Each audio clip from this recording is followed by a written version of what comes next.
Assalamualaikum warahmatullahi wabarakatuh. Apa kabar semua teman-teman? Saya harap semuanya baik-baik saja. Nah, di channel saya ini, saya akan menyampaikan beberapa ilmu, yaitu sedikit saja sih tentang ilmu yang saya ketahui. Mungkin ilmu ini akan bermanfaat bagi teman-teman yang mengambil jurusan perikanan. Nah, ilmu yang saya bagikan yaitu tentang fisiologi pada ikan. Ngomong-ngomong tentang fisiologi adalah ilmu yang mempelajari mengenai fungsi, mekanisme, dan cara kerja organ, jaringan, dan sel-sel organisme. Nah, sel itu memiliki beberapa persamaan. Tiap sel memerlukan nutrisi untuk mempertahankan hidupnya. Semua sel mempunyai nutrien yang sama jenisnya. Semua sel menggunakan oksigen sebagai salah satu zat utama untuk membentuk energi. Mekanisme umum perubahan nutrien menjadi energi pada semua sel dan dasarnya adalah sama. Dan semua sel juga mengirimkan hasil-hasil akhir reaksi kimia ke dalam cairan sekitarnya. Hampir semua sel mempunyai kemampuan untuk berbiak atau memperbanyak diri. Bila ada sel yang rusak, maka sel-sel yang tersisa dari sejenisnya akan memperbanyak diri sampai jumlahnya kembali lengkap. Sel mampu untuk hidup, tumbuh, dan melakukan fungsi khusus selama tersedia oksigen, glukosa, ion asam amino, dan asam lemak. Nah, mungkin teman-teman sudah paham tentang persamaan sel.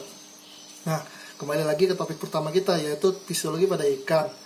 Nah, ikan sendiri adalah sebagai hewan air, yaitu memiliki beberapa mekanisme fisiologi yang tidak dimiliki oleh hewan darat, itu sudah pasti. Perbedaan habitat menyebabkan perkembangan organ-organ ikan disesuaikan dengan kondisi lingkungannya. Sebagai hewan air, ikan harus dapat mengetahui kekuatan maupun arus. Karenanya, ikan dilengkapi dengan linea lateralis. Perbedaan konsentrasi antara medium tempat hidup dan konsentrasi cairan tubuh memaksa ikan melakukan osmoregulasi untuk mempertahankan konsentrasi cairan tubuh akibat difusi dan osmosis.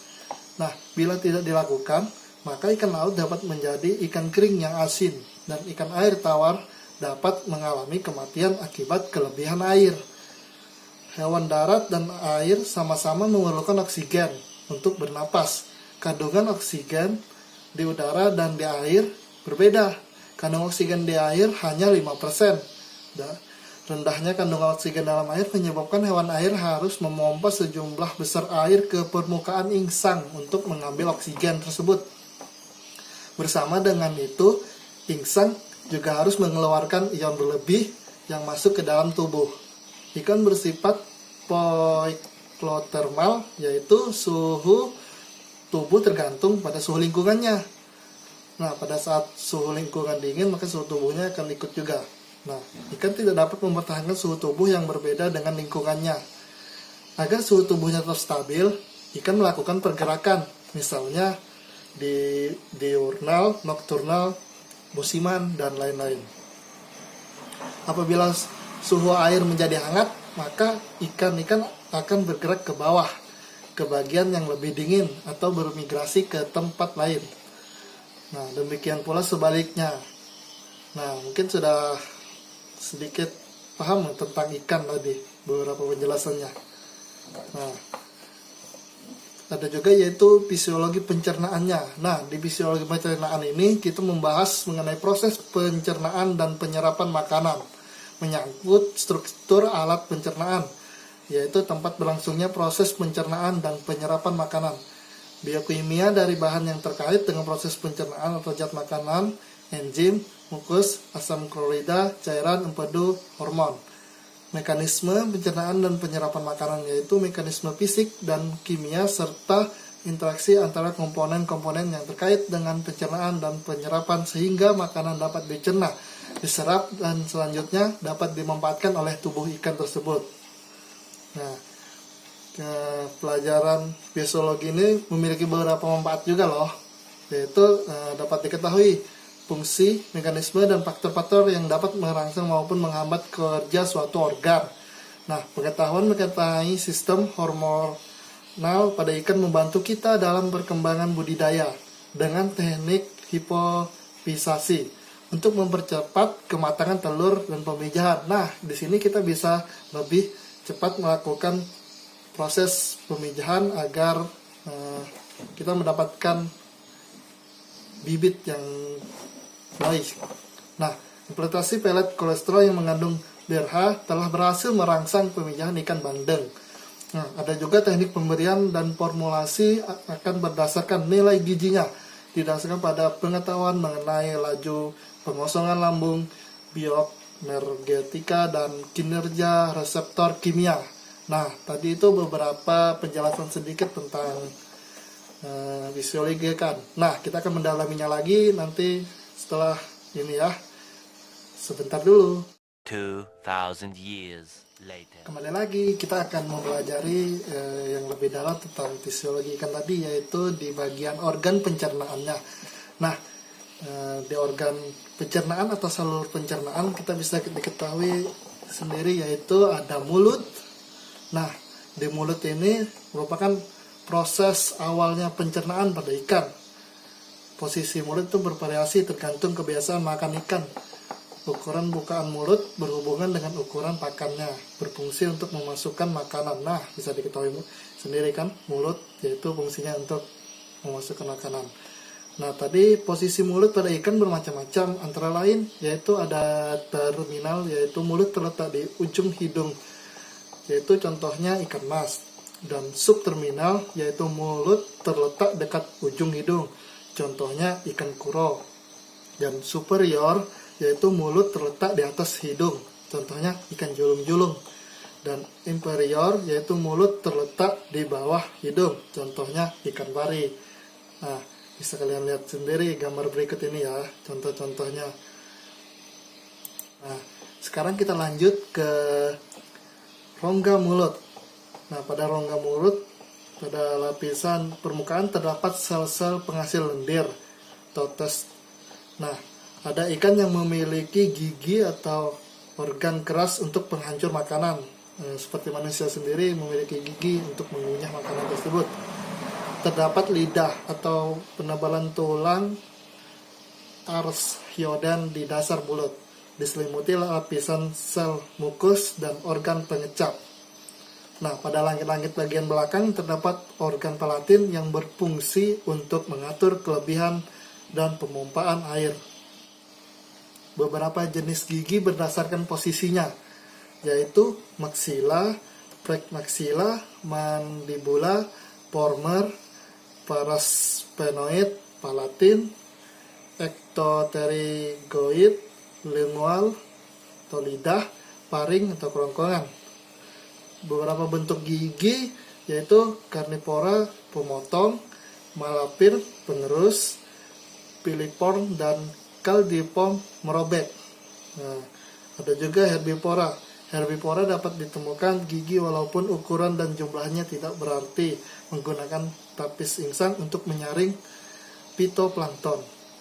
Dan yang karnivora yaitu memiliki gigi sebagai alat penangkap dan pencabik makanan tersebut. Nah, ada juga paring. Di paring ini kita bisa di paring ini adalah tempat terjadinya penyaringan makanan atau filter feeder. Gigi paring berfungsi untuk menyobek dan mengerus bahan tumbuhan dan gastropoda. Kadang masih ditemukan organ pengecap.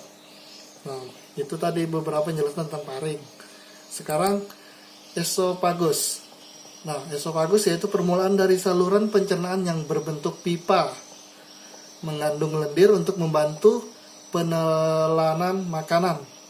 Pada ikan laut berperan dalam penyerapan garam melalui difusi pasif sehingga konsentrasi garam air laut menurun sehingga memudahkan penyerapan air oleh usus belakang dan rektum. Nah, ada juga lambung. Lambung besar ukuran lambung berkaitan dengan fungsinya sebagai penampung makanan. Nah, kapasitas lambung bervariasi tergantung jenis ikan. Pada ikan tidak bergigi herbivora terdapat gizzard, yaitu lambung khusus yang berperan untuk menggerus makanan. Berdasarkan bentuk anatomis, lambung terbagi menjadi 3 tipe. Antara lain, bentuk memanjang, biasanya pada ikan herbivora bertulang sejati. Berbentuk sifon terdapat pada sebagian besar ikan teleostei. lambung KK terdapat pada ikan Polypetrus amia anguilla. Nah, itu tadi beberapa tipe lambung. Ada 3 tadi.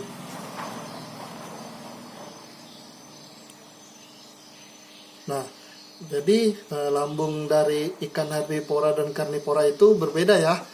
Herbivora tidak memiliki lambung sesungguhnya, yang ada lambung palsu atau usus bagian depan yang termodifikasi, misalnya pada ikan mas. Nah, kalau karnivora sendiri, lambung sesungguhnya dilengkapi oleh kelenjar lambung. Nah, itu tadi perbedaannya herbivora dan karnivora. Terus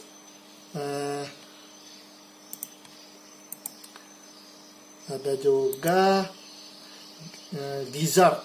Nah, beberapa jenis ikan lambung bermodifikasi menjadi gizzard ditemukan pada ikan herbivora atau omnivora, misalnya Pemeli, Cluthet, Casacidae, dan Mugidae. Maaf ya, saya agak susah menyebutnya. Pada mugil, bagian pilorus dan lambung membesar dan mengeras akibat penebalan otot. Gizzard merupakan kompensasi akibat ketidaksempurnaan atau ketidakberadaan gigi pada rongga mulut. Dianggap sebagai lambung khusus untuk ikan golongan Micropagus atau makanan yang berukuran kecil. Tidak terdapat kelenjar apapun, fungsinya menggerus makanan. Nah, itu tadi jelasan tentang gizzard. Ada juga pylorus. Nah, merupakan segmen yang terletak antara lambung dan usus depan. Sangat menyolok karena ukurannya mengecil.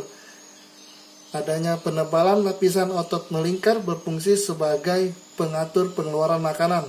Seime. Nah, dari lambung ke usus. Selama makanan yang berada pada lambung belum berada pada viskositas tertentu atau bentuk kime, maka pylorus tetap akan berperan sebagai penghalang masuknya makanan ke arah usus depan. Nah, mekanisme pembukaan dan penutupan rongga pylorus dikendalikan oleh saraf dan hormon. Pemicunya adalah viskositas makanan yang dicerna pada bagian lambung. Pilocricae atau usus tambahan yang terdapat pada usus bagian depan yang berbatas dengan pylorus. Nah, tadi itu tentang pylorus. Nah, sekarang lanjut ke usus. Nah, di usus merupakan segmen terpanjang dari saluran pencernaan. Bentuk serta diameternya relatif homogen, mulai dari depan sampai belakang. Dibedakan atas usus depan, tengah, dan belakang.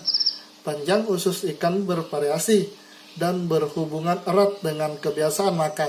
Ikan herbivora panjang usus beberapa kali lipat dengan panjang tubuhnya.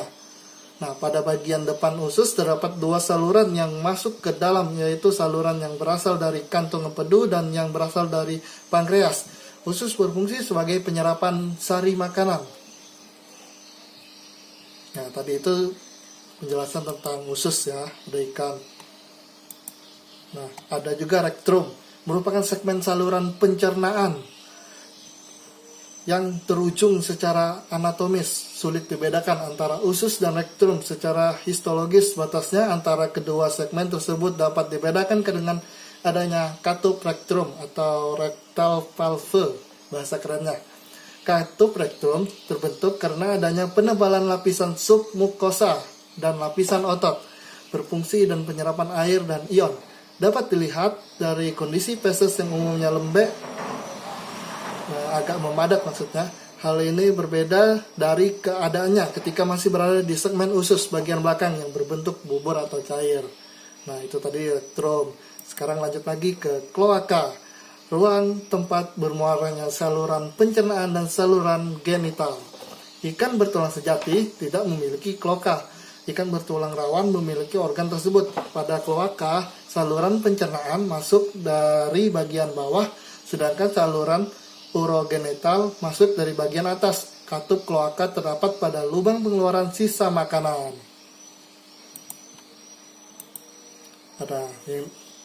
Dan yang terakhir yaitu anus, saluran pengeluaran terujung dari saluran pencernaan pada teleoste. Anus terletak di depan saluran genital. pada ikan yang berbentuk tubuhnya memanjang seperti ikan mas, bandeng, dan sirap. Anus terletak jauh di belakang kepala, berdekatan dengan pangkal ekor. Ikan-ikan yang berbentuk tubuhnya membundar seperti ikan petek, tambakan, mantis. Posisi anus terletak jauh di depan pangkal ekor mendekati sirip dada. Nah, tadi itu penjelasan tentang organ pencernaan atau saluran pencernaan pada ikan, yaitu berawal dari mulut dan berakhir pada anus. Mungkin kita akan lanjut lagi pada yang selanjutnya lagi ya. Materi selanjutnya maksud saya. Oke, ditunggu ya. 2 hours later. Ya, kembali lagi ke materi selanjutnya, yaitu tentang enzim pencernaan. Enzim atau katalisator biologis dalam reaksi kimia dalam kehidupan. Bahan dasar enzim adalah protein, disintesis dalam sel, dikeluarkan melalui proses eksositosis. Enzim yang disekresikan keluar sel untuk pencernaan di luar sel dikenal sebagai ekstraselular digestion. Enzim yang digunakan di dalam sel itu sendiri intracellular digestion. Susah sekali ya ngomong bahasa seperti itu. Fungsi enzim yaitu mengubah reaksi sehingga dengan kecepatan reaksi yang diperlihatkan dapat dijadikan ukuran keaktifan enzim. Nah, aktivitas enzim dapat dinyatakan dalam bentuk unit enzim. Satu unit enzim adalah jumlah enzim yang mengkatalis proses transformasi 1 mikromol substrat dalam waktu 1 menit pada suhu 25 derajat Celcius dan pH yang optimal. Nah, faktor yang mempengaruhi aktivitas enzim yaitu konsentrasi enzim dan substrat, suhu, pH, dan inhibitor. Nah, itu tadi. Nah, konsentrasi enzim dan substrat pada waktu tertentu peningkatan konsentrasi enzim menyebabkan peningkatan secara proporsional jumlah substrat yang ditransformasikan, tapi ada batas maksimumnya. Nah, terus apabila konsentrasi enzim dipertahankan tetap dan konsentrasi substrat dibuat bervariasi, maka kecepatan reaksi per jamnya meningkat secara cepat. Jika substrat terus ditingkatkan, maka kurva cenderung mendatar. Nah, selanjutnya yaitu suhu. Kecepatan reaksi enzim meningkat seiring dengan meningkatnya suhu. Energi panas untuk sistem reaksi tersedia lebih banyak sehingga perbentukan kompleks menjadi aktif. Pada suhu 40 derajat lebih, peningkatan suhu akan menurunkan kecepatan reaksi dan tidak bisa menghasilkan produk. Selanjutnya pH. Setiap enzim mempunyai pH optimum yang berbeda-beda. Kebanyakan enzim memiliki pH optimum yang mendekati netral.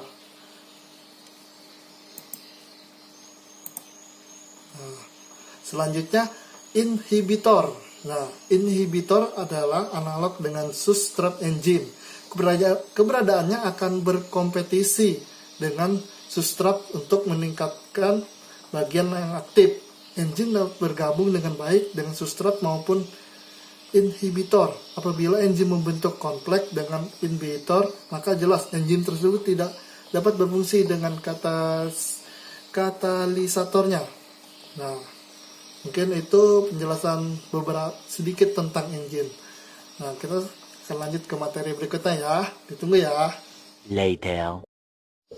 Oke, kembali lagi ke materi selanjutnya ya, yaitu tentang pergerakan makanan pada saluran pencernaan. Pergerakan makanan pada saluran pencernaan dapat didekati melalui pengukuran laju pencernaan. Laju pencernaan adalah lamanya waktu untuk mencerna makanan. Ada beberapa metode. Nah, yang pertama pengukuran selang waktu antara saat pertama mengkonsumsi makanan hingga terjadi pengeluaran feses, dan pengukuran laju atau pengosongan isi lambung, dan studi radiografi. Nah, itu tadi. Nah, adanya gambaran tentang pergerakan makanan pada saluran pencernaan menunjukkan bahwa makanan yang dikonsumsi akan mengalami proses yang bertahap. bertahap sehingga akhirnya akan dimanfaatkan oleh tubuh dan komponen yang tidak dapat dicerna akan dibuang keluar tubuh melalui anus. Nah, terjadinya siklus makan kenyang, lapar, makan kenyang, lapar. Nah, gitu-gitu aja terus. Meanwhile, Habis bangun tidur, makan, tidur, bangun lagi, makan, tidur, bangun, makan dan tidur seumur hidupku tanpa istirahat. Aku butuh istirahat dari kesibukan keseharianku. Ini sangat melelahkan. Bantu aku, SpongeBob. Kumohon, bantulah aku. Kawan, yang kau butuhkan adalah liburan. Itu dia. Iya, aku butuh liburan. Replikasi pada proses keberlangsungan hidup, bahkan berdampak pada pertumbuhan dan perkembangbiakan. Siklus makan atau yaitu tadi lapar, makan, tidur, lapar. Nah, seperti itulah kejadian sekarang ini kan karena lagi ada virus corona. Jadi kita hanya diam di rumah yaitu makan, tidur. Seperti itu aja. Semoga cepat berlalu ya. Nah, sekarang lanjut lagi. Nah, redeman dari siklus makan ini adalah terjadinya pertumbuhan. Pertumbuhan pada hakikatnya dapat dipacu dengan memodifikasi faktor-faktor yang mempengaruhi siklus makan tersebut. Itu tadi penjelasan tentang pergerakan makanan pada saluran pencernaan. Lanjut lagi ya. Habis bangun tidur, makan, tidur, bangun lagi, makan, tidur. Sekarang lanjut ke prinsip pencernaan makanan. Pencernaan yaitu proses penyederhanaan makanan melalui mekanisme fisik dan kimiawi sehingga makanan menjadi bahan yang sederhana dan larut yang dengan mudah dapat diserap dan diedarkan ke seluruh tubuh melalui sistem peredaran darah. Nah, yaitu melibatkan beberapa organ tubuh tadi, yaitu mulut, lambung, dan usus.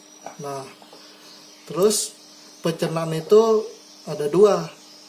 Nah, kalian harus tahu pencernaan pertama itu pencernaan fisik atau perubahan makanan dari yang asalnya bersifat kompleks menjadi senyawa sederhana yang dimana terjadi pada mulut. Dan pencernaan kimiawi yang terjadi pada lambung yaitu dalam membentuk partikel mikro makanan menjadi zat terlarut yang dapat diserap oleh dinding usus. Yang tidak terserap akan dikeluarkan. Nah, tahu sendiri kan apa yang dikeluarkan itu? Tidak perlu saya jelaskan. Nah, dan dalam proses pencernaan makanan tadi yang sering terlibat yaitu enzim. Nah, enzim yang menguraikan ikatan peptida. Nah, oke, itu saja sedikit sih penjelasannya tentang pencernaan makanan. Materi yang terakhir yaitu tentang penyerapan zat makanan, yaitu penyerapan protein, lemak, karbohidrat, vitamin, dan mineral. Makanan yang sudah dicerna halus sekali kemudian sari-sarinya akan diserap oleh dinding usus. Dalam lambung juga sudah mulai penyerapan, tapi jumlahnya masih sangat sedikit. Penyerapan yang utama terjadi di dalam usus. Untuk penyerapan sari makanan tersebut, dinding usus mempunyai jonjot agar permukaan lebih luas. Melalui pembuluh darah rambut pada otot jonjot usus tersebut, sari makanan akan diserap ke dalam darah. Nah, karbohidrat diserap dalam bentuk monosakarida, yaitu glikosa, galaktosa, fruktosa, dan lain-lain. Proses penyerapan dipengaruhi oleh hormon insulin. Hormon tersebut dihasilkan oleh kelenjar pankreas. Lemak diserap dalam bentuk asam lemak dan gliserol. Di dalam lapisan lendir, dinding usus, asam lemak dan gliserol bersatu lagi untuk kemudian diedarkan ke seluruh tubuh melalui limpa dan melalui pembuluh darah. Protein diserap dalam bentuk asam amino yang dibawa ke hati dulu untuk diubah menjadi protein lagi, tetapi yang telah disesuaikan dengan kebutuhan tubuh ikan yang bersangkutan. Nah, zat-zat makanan yang telah diserap oleh darah kemudian diedarkan ke seluruh tubuh untuk keperluan metabolisme, yaitu anabolisme dan katabolisme. Anabolisme adalah pembentukan zat-zat yang lebih kompleks dari zat-zat yang lebih sederhana, misalnya pembentukan protein dan asam-asam amino. Katabolisme adalah pemecahan zat-zat yang merupakan bahan bakar untuk menghasilkan tenaga. Misalnya pemecahan karbohidrat menjadi tenaga, air dan karbon dioksida. Nah, pada hewan-hewan darat yang digunakan sebagai sumber tenaga pertama adalah karbohidrat, kemudian disusul oleh lemak sebagai sumber nomor 2, dan terakhir protein. Sedangkan pada ikan akan kebalikan dari hewan darat, yaitu protein, lemak, dan karbohidrat. Nah, mungkin sekian penjelasan tentang fisiologi pada ikan. Kalau ada ucapan yang salah-salah, itu datangnya dari saya. Kalau ada ucapan yang baik, itu datangnya dari Allah yang Maha Menciptakan. Oke, sekian, terima kasih. Wassalamualaikum warahmatullahi wabarakatuh.